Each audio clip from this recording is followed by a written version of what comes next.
So I see that we have a magic box here in the corner. Let's move it out so we can see what's in it. This is my favorite part of church. Yes, surely there's a story for us in here. There must be a story. Can we check it out? Yep. Huh. All right. Look at this. What are we going to do with this? Oh, I bet if I squeeze it. Oh, I'm so sorry. I'm so sorry. Good aim. Actually, that's perfect. It works. My apologies, Reverend Dana. And there's 5 smooth stones, but I'm not going to throw one of these at you. Okay, please don't. You would be within your right to do so, but thank you. Wow. Okay. And then what is this? Oh! it's like a homemade slingshot. Yeah, I'm not even going to mess with this right now. Well, this is a fun box today. You know, so far. You know what this reminds me of is a story from the Bible about David and Goliath.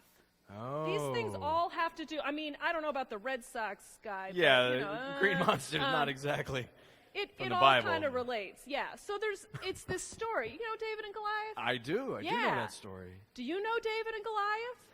Yeah. But I bet some people don't. So there are these 2 opposing armies on these two hills kind of facing each other. There's the Philistines on one and the Israelites on the other. And the Philistines put forth this big warrior guy, and he's egging on the other side and saying these really nasty things to them. And this guy, Goliath, I mean, he's a giant. He's a giant, kind of like that guy. Like that. The story says that he's 9 feet tall, and he's huge. He's wearing this armor and has these huge weapons that weigh hundreds of pounds on top of his own massive weight. And so the Israelites on the other side are trying to figure out what to do in response to this. And there is this, basically a shepherd, a young guy. He's the youngest of his brothers, named David. And he is put forth as the response to this guy. And they give him the armor and the swords and all of the things that he needs to fight this giant. But he says, no, I don't need any of that. And so he puts the armor and the weapons aside, and he takes a slingshot, and he picks up 5 smooth stones. And he takes the first stone, and he shoots it towards Goliath, hits him right where you hit me. I'm so sorry. Right in the forehead. But luckily... I'm never going to get past this one. Luckily, it did not have the same effect on me. Yeah, thank you. But he basically took down the giant Goliath. And the thing about this story is that it's interesting. In some ways, it's like, does this make sense? There's this little shepherd guy versus this 9-foot giant. It's kind of an unlikely person to take down this big force, this big bad force. And he's using some pretty unlikely tools, don't you think? Yeah, that doesn't seem like what you would take. Yeah. You know, I see something else in the box. Oh. This is a book. Oh, this is a book. I've read this book. Yeah. It's by Martin Luther King. And this is... Yeah. You know who I'm talking about. Yeah. It's by Martin Luther King. It's got a picture of him on the front. It's called Why We Can't Wait. And it's got a lot of his letters and some of his sermons. He was a minister.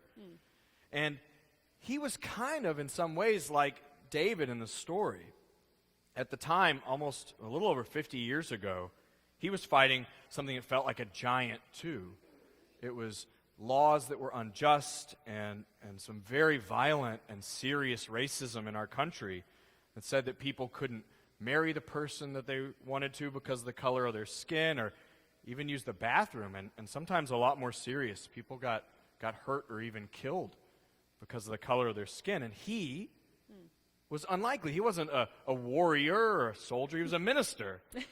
And he used tools that you thought people wouldn't use either. Instead of fighting people with stones or swords, he used tools that people didn't expect. Like he would say, I'm sitting down right here, and we're not leaving until things get better. Sometimes he would even break the law if the law wasn't a good and right law. I even found a picture in this book this week. I wish you could see it. I should have blown it up. This is a picture of a 6-year-old girl being arrested because she was protesting and standing up and saying, this is wrong. We shouldn't treat people this way. 6 years old. That's really amazing to me. Yeah.